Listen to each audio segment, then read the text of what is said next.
ಏಯ್ ಬನ್ರೋ. ಅಯ್ಯೋ ಇಷ್ಟು ಗಾಡಿ ನಿಂತಿದೆ. ಇವತ್ತು ಹೋದಂಗೆನೆ 4 ಕಣ್ಣು ಜೊತೆಗೆ ಬಂದಾಗ್ಲೇ ಅನ್ಕೊಂಡೆ. ಸುಮ್ಮನೆ ಬರೋ ಗುಬ್ಬಿ ನನ್ನ ಮಗನೇ. ಸರ್ ಯಾಕೆ ಈ ತರ ಗಾಡಿಗಳನ್ನ ನಿಲ್ಸ್ಕೊಂಡಿದ್ದಾರೆ? ಬರ್ತಾನಂತಪ್ಪ, ಅದಕ್ಕೆ ನಮ್ಗೆಲ್ಲ ನಿಂತ್ಕೊಂಡು ಸಾಯಿಸ್ತಾರೆ. ಇದಾಗೋಯ್ತು ಇವ್ರದೆಲ್ಲ.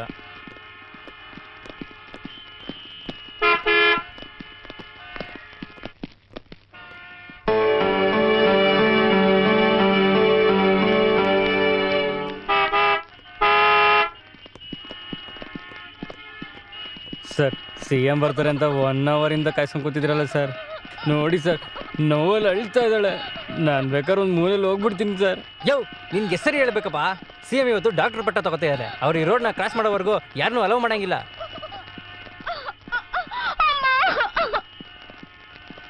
ಸ್ವಲ್ಪ ತಡ್ಕೊಳಮ್ಮ, ನಿಮ್ಗೆ ಕೈ ಎತ್ತು ಮುಗಿತೀನಿ ಸರ್, ನಿಮ್ಮ ಕಾಲ್ಗೂ ಬೀಳ್ತೀನಿ ಸರ್. ಏಯ್ ಎದಳೋ ಹೋಗ ಆ ಕಡೆ. ಸರ್ ಪಾಪ ಸರ್, ಅವರು ಹೊಟ್ಟೆ ನೋವು ಅಂತ ಅನುಭವಿಸ್ತಿದ್ದಾರೆ. ಬಿಡಿ ಸರ್. ಸರ್ ಅವ್ರನ್ನ ಬಿಟ್ರೆ CM ಏನು ಅನ್ನಲ್ಲ. ಯಾರ ನೀನು? ನನಗೆ ಹೇಳಕ್ ಬರ್ತೀಯಾ? ನಿನ್ ಕೆಲಸ ನೋಡ್ಕೋ ಹೋಗೋ. ಏನ್ ಸರ್ ಇದು ಬಾಯ್ಗೆ ಬಂದಾಗ ಹೇಳ್ತೀರಾ? ಯಾರೋ ಒಬ್ಬ ಬರ್ತಾನೆ ಅಂತ ಈಗ ನಮ್ಮನ್ನೆಲ್ಲ ರೋಡಲ್ಲಿ ಸಾಯಿಸ್ತಾ ಇದಿರಲ್ಲ. ಏನ್ ಸರ್ ಈ ಅಮ್ಮನ್ ಜೀವಕ್ಕಿಂತ CM ಡಾಕ್ಟರೇಟೇ ಮುಖ್ಯನಾ? ಹೌದಯ್ಯ, ನಮಗ್ ಸರ್ಕಾರನೇ ಮುಖ್ಯ. ಸರ್ ಇವಳೆಲ್ಲ ಬದುಕಿದ್ ಏನ್ ಸಾಧನೆ ಮಾಡ್ಬೇಕು? ಜನಸಂಖ್ಯೆ ಆದ್ರೂ ಕಡಿಮೆ ಆಗ್ಲಿ.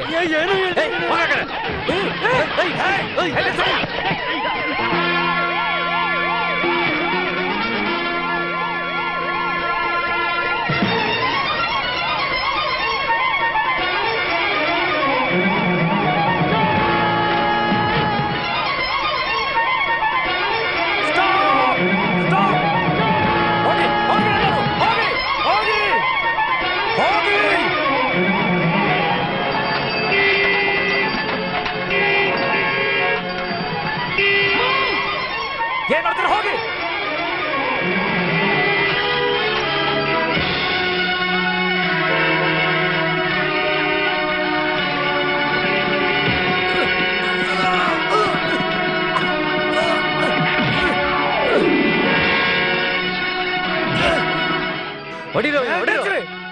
ನಾನೇನ್ ಸರ್ ತಪ್ಪು ಮಾಡಿದೆ? ಆ ಅಮ್ಮ ಸಾಯ್ತಾ ಇದ್ರೆ ರೂಲ್ಸ್ ರೆಗ್ಯುಲೇಷನ್ ಅಂತಿದಿರಲ್ಲ. ಚೀಫ್ ಮಿನಿಸ್ಟರ್ ಅಂದ್ರೆ ಯಾರು ಸರ್? ಅವ್ರಿಗೇನ್ ಕೊಂಬಂದಿದ್ಯಾ? ನಾವು ವೋಟ್ ಹಾಕಿರೋದಕ್ಕೆ ಸರ್ ಅವ್ರು ಇರೋದು. ಇದೇ ಎಲೆಕ್ಷನ್ ಟೈಮ್ ಆಗಿದ್ರೆ ಇದೇ ಎಮ್ಮಂಗೆ ಅವರು ಕೈ ಮುಗಿದು ವೋಟ್ ಹಾಕಿ ಅಂತ ಬೇಡ್ಕೊಂಡಿರೋಲ್ವಾ? ಈಗ ಗೆದ್ದಾದ್ಮೇಲೆ ಅವ್ರು ಸತ್ರು ಪರವಾಗಿಲ್ಲ ಅಂತ ಕಾರಲ್ಲಿ ಹೋಗ್ತಾ ಇದಾರೆ. ನಿಜ ತಾನೇ ಹೇಳಿ? ಏನ ಜಾಸ್ತಿ ಎಲ್ಲ ಮಾತಾಡ್ತಾ ಇದ್ಯಾ? ನಿಮ್ ಯೋಗ್ಯತೆಗೆ ನಿಮಗೆ ಡಾಕ್ಟರ್ ಪಟ್ಟ ಬೇರೆ ಬೇಕಾ?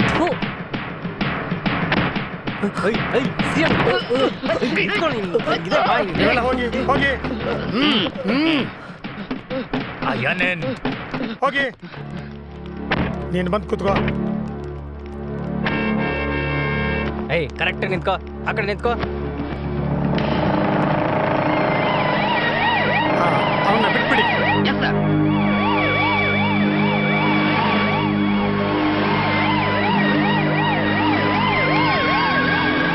ಹುಷಾರು.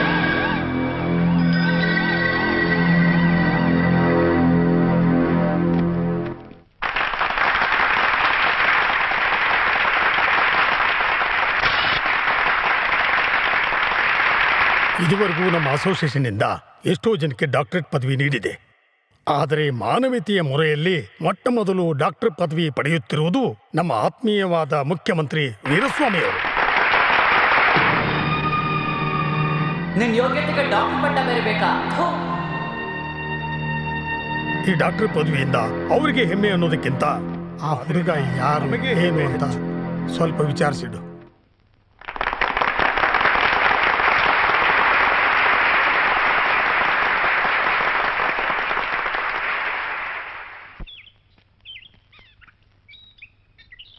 ಏನು ನೀನು? ಇವನ್ ಕಾಲೇಜಿಗೆ ಬರೋದು ಗೊತ್ತಾಗಲ್ಲ, ಹೋಗೋದು ಗೊತ್ತಾಗಲ್ಲ. ನೆನ್ನೆ ಯಾಕೋ ಅಷ್ಟು ಕೋಪ ಮಾಡ್ಕೊಂಡೆ? ಅದು CM ಮೇಲೆ.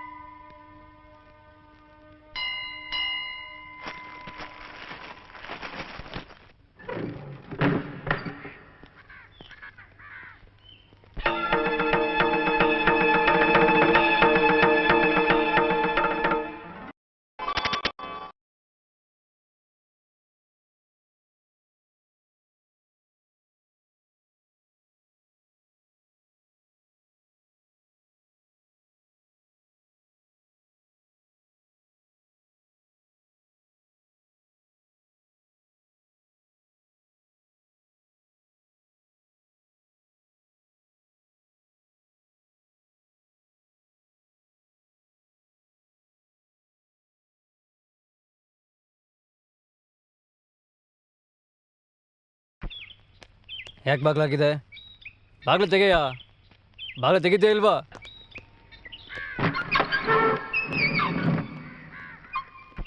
ಗೋವಿಂದ ನಿಂತ್ಕೊಳ್ಳಿ. ದೇವಸ್ಥಾನದ ಅಧಿಕಾರಿ ಮರ್ಯಾದೆಯಾಗೆಲ್ಲ ಇಲ್ಲೇ ಇಟ್ಬಿಟ್ಟೋಗಿ. ಇಟ್ಬಿಟ್ಟು ಹೋಗಕ್ಕ ಮಂತ್ರಿಗಳು ಮಡ್ರಾಸಿಂದ ಬಂದಿರೋದು. ಬೇಕಾದ್ರೆ ನಿನಗೆ ಅಂತ 500,000 ಕೊಡ್ತೀವಿ, ಇಟ್ಕೋ. ನಿಮ್ ಕಳ್ತನದಲ್ಲಿ ನನ್ನ ಸೇರ್ಸ್ಕೊಂತಿದ್ದೀರಾ. ಇವಾಗ ಇದು ನೀನು ಇಡ್ಲಿಲ್ಲ ಅಂದ್ರೆ ನಾನು ಪೊಲೀಸ್ ಕರಿತೀನಿ. ಇವ್ರನ್ನ ಜೈಲಿಗೆ ಕಳಿಸ್ತೀನಿ ಎಂದೋ ನೀನೊಬ್ನೇ. ಮನೆ ಇವರು ಪೊಲೀಸ್ ಸ್ಟೇಷನ್ಗೆ ಹೋಗ್ತಾರಂತೆ. ಪೊಲೀಸ್ ಸ್ಟೇಷನ್ ತುಂಬಾ ದೂರ, ವೈಕುಂಠ ಇಲ್ಲೇ ಹತ್ರ. ಅಲ್ಲಿಗೋ ಸಾಯಿಸು. ಹೋಗಿ ಆ ದೇವ್ರಿಗೆ ಕಂಪ್ಲೇಂಟ್ ಕೊಡಿ. ಅಯ್ಯೋ ಪಾಪ.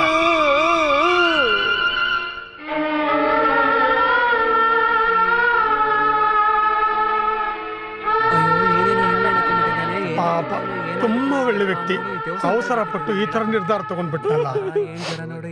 ಅಳ್ಬೇಡ, ನಿನಗೆ ತಡ್ಕೊಳಕ್ಕಾಗಲ್ಲ. ಮನ್ಸಿಗೆ ಸಮಾಧಾನ ಮಾಡ್ಕೊ. ಮನ್ಸಿರೋದು ಇಲ್ಲಿ.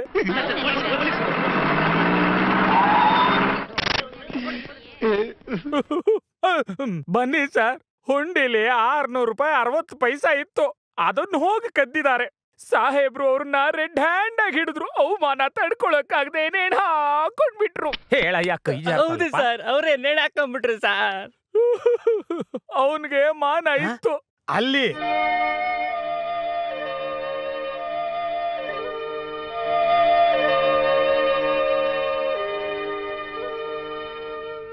ಚೆನ್ನಾಗಿ ಬಾಳ್ತಾ ಇದ್ದ ಅಧಿಕಾರಿಯವ್ರ ಕುಟುಂಬ ಇವಾಗ ಬೀದಿಗೆ ಬಂದ್ಬಿಟ್ಟಿದೆ. ಎಲ್ಲರೂ ದೇವಸ್ಥಾನದಲ್ಲಿ ಕಳ್ತನ ಮಾಡಿದ ಕುಟುಂಬ ಅಂತ ಕೇವಲವಾಗಿ ಮಾತಾಡಿದ್ರು. ಆ ಅವಮಾನ ತಡೆಯಕ್ಕಾಗ್ದೆ ಅವರು ಆ ಊರ್ ಬಿಟ್ಟೆ ಬಂದ್ಬಿಟ್ರು. ಆ ಅಧಿಕಾರಿಯವ್ರ ಹೆಂಡತಿ ಇವಾಗ ಮನೆಯಲ್ಲಿ ಪಾತ್ರೆ ತೊಳೆದು ಸಂಸಾರ ನಡೆಸ್ತಾ ಇದ್ದಾರೆ. 35 ವರ್ಷ ಆದ್ರೂ ಅವ್ರ ಮೊದಲನೇ ಮಗಳು ಇನ್ನೂ ಮದುವೆ ಆಗದೆ ಮನೇಲೇ ಇದ್ದಾಳೆ. ಇಷ್ಟು ಅನ್ಯಾಯಕ್ಕೂ ಕಾರಣವಾದ ಆ ಮಂತ್ರಿ ಬೇರೆ ಯಾರೂ ಅಲ್ಲ, ಇವಾಗಿರೋ CM. ಅವರಿಂದ ಅನ್ಯಾಯಕ್ಕೊಳಗಾದ ಅಧಿಕಾರಿ ಬೇರೆ ಯಾರೂ ಅಲ್ಲ, ನಮ್ಮಪ್ಪ.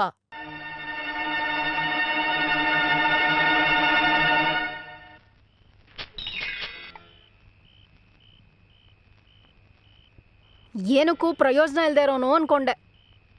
ರಾತ್ರಿ 10 ಗಂಟೆಗೆ ಲೈಟ್ ಆಫ್ ಮಾಡದೆ ಹಾಡ್ ಕೇಳ್ಕೊಂಡು ಕೂತ್ಕೊಂಡ್ರೆ ಇನ್ನೇನು ಅನ್ಕೊಂತಾರೆ. ಬೆಳಗ್ಗೆ ಬಂದ್ರೆ ತಾನೇ ತಪ್ಸ್ಕೊಂಡು ಹೋಗ್ತೀರಾ. ಇವಾಗ ರಾತ್ರಿ ಬಂದಿದ್ದೀನಿ, ಹೆಂಗ್ ತಪ್ಸ್ಕೊಂಡು ಹೋಗ್ತೀರಾ ನೋಡ್ತೀನಿ.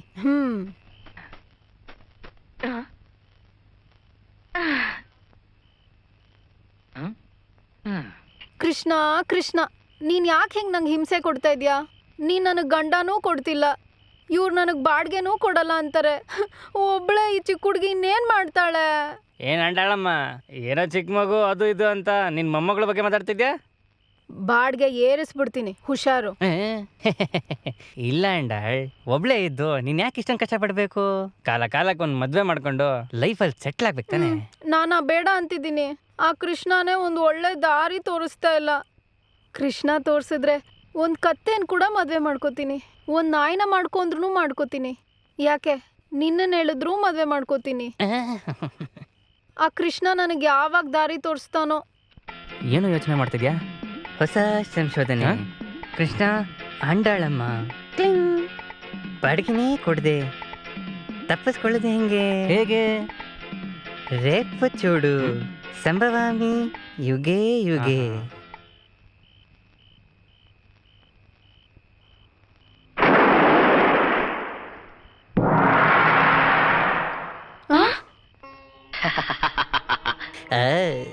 మీరు మీరు నేనే రాముడు, నేనే కృష్ణుడు,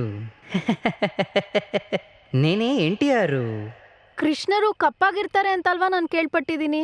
ನೀನು ಬೆಳ್ಳಕ್ಕಿದ್ಯಲ್ಲ?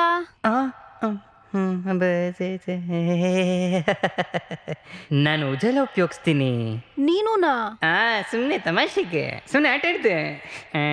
ನೈಟ್ ಎಫೆಕ್ಟ್ ಆಗಿರೋದ್ರಿಂದ ಸ್ವಲ್ಪ ಮೇಕಪ್ ಮಾಡ್ಕೊಂಡೆ. ನಿನ್ನ ನಾನು ಎಲ್ಲೋ ನೋಡಿದ್ದೀನಲ್ಲ. ಬೇರೆ ಎಲ್ಲೂ ಅಲ್ಲ, ನಿಮ್ಮನೇಲೆ. ಅಲ್ಲಿ ಲಕ್ಷ್ಮಿ ಲಕ್ಷ್ಮಿ ಅಂತ ಒಬ್ಬ ಉಳ್ಕೊಂಡಿದ್ದಾನಲ್ಲ, ಅವನು ಬೇರೆ ಯಾರೂ ಅಲ್ಲ, ನಾನೇ ಅವನು, ಅವನೇ ನಾನು. ಕಲ್ಕಿ ಅವತಾರದಲ್ಲಿ ನಾನು ಲಕ್ಷ್ಮೀಕಾಂತನಾಗಿ ನಿಮ್ಮ ಹೌಸಲ್ಲೇ ಉಳ್ಕೊಂಡಿದ್ದೀನಿ. ನಮ್ ಲಕ್ಷ್ಮೀಲಿ ಕಲ್ಕೆ ಅವತಾರ ತಾಳಿದ್ಯಾ? ಲಕ್ಷ್ಮೀಲಿ ಕಲ್ಕಿ ಅವತಾರನೇ ಅಲ್ಲ, ಸುಧಾ, ರೂಪಕತಾರ, ಚಂಪಕ, ಬೇಕಿದ್ರೆ ಕಲ್ಸಕ್ರೆ ಅವತಾರನೂ ತಾಳ್ತಾನೇ ಇರ್ತೀನಿ. ಯಾವ ನನ್ನ ಮಗ ಕೇಳ್ತಾನೆ? ಕೃಷ್ಣ ಕೃಷ್ಣ ಅಂಡಳಮ್ಮ, ನಿನ್ನ ಮನಸ್ಸನ್ನು ಗೆಲ್ಲಕ್ಕೇನೆ ನಾನು ಲಕ್ಷ್ಮೀಕಾಂತನ ರೂಪದಲ್ಲಿ ನಿನ್ನ ಮನೇಲಿ ರೆಂಟ್ಗಿದ್ದೀನಿ. ಇನ್ನು 6 ತಿಂಗಳ ಕಾಲ ಲಕ್ಷ್ಮೀಕಾಂತಂಗೆ ಏನೇನು ಬೇಕೋ ಎಲ್ಲ ಕೊಟ್ಟು ಅವನ್ನ ಸ್ಯಾಟಿಸ್ಫೈ ಮಾಡು. ಅದಾದ ನಂತರ ನಿನ್ನನ್ನು ನೇರವಾಗಿ ಪಡಿಬೋದು. Gods must be crazy. Krishna Krishna ದೊಡ್ಡ ಮಾತುಗಳೆಲ್ಲ ಆಡ್ತಿದ್ಯಲ್ಲಪ್ಪ.